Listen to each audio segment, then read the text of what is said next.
You ask Tiger to solve. This deals with linear equations with one unknown. The final result is n equals -13. Let's solve it step by step. Swap sides. Group all constants on the right side of the equation.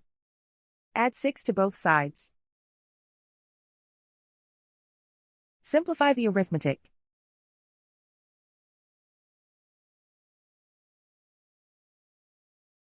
Isolate the n. Divide both sides by 3. Simplify the fraction. Find the greatest common factor of the numerator and denominator. Factor out and cancel the greatest common factor. And so the final result is n equals -13.